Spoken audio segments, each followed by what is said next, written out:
We're cursed in the modern age with the right way to do something, you know, whether it's in recording, whether it's in how you play, whether it's in how you set something, whatever. When, you know, there once was a time that you just had what you had and you made do with it, and you experimented, or something felt comfortable or something felt right to somebody, and so you just kind of went with it. And I think that sense of exploration as a musician is really important. I moved to Nashville when I was 20 years old.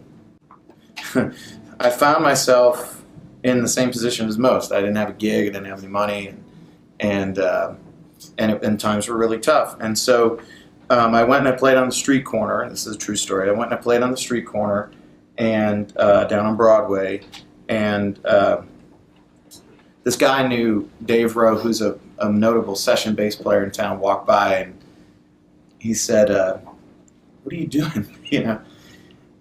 And it was the most important decision I ever made in my life, because I had a decision to make, and I remember it clear as day, where I was either going to be prideful and I was going to, like, you know, be like, "Oh man, I'm just having a good time because this is a guy I wanted to impress," you know, or I was going to be truthful.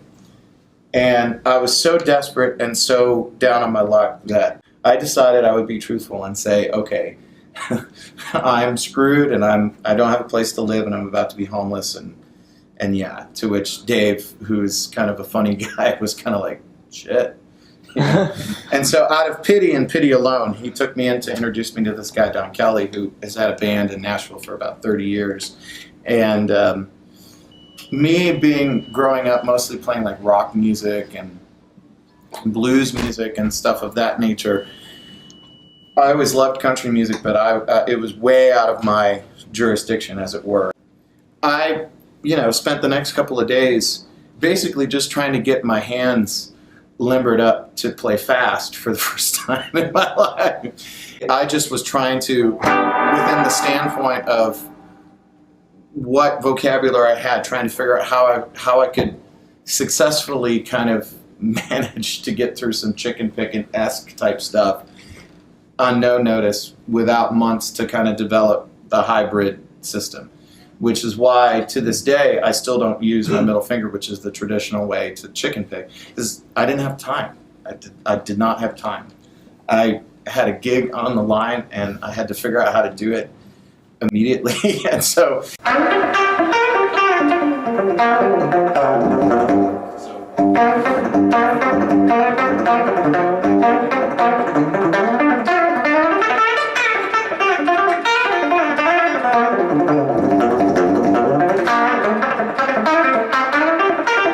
the way that I chicken pick generally is I mute with the palm of my hand, and that's about it.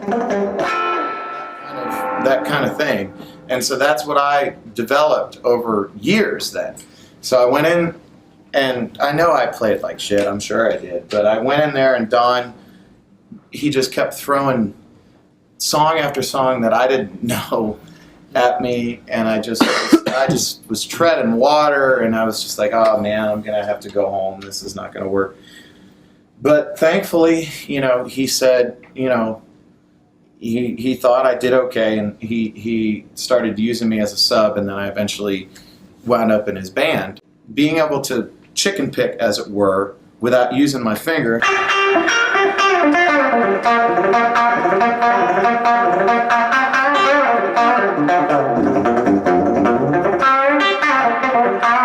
being able to do that was, you know, if I hadn't kind of found that and been able to do it, I wouldn't be here right now, you know?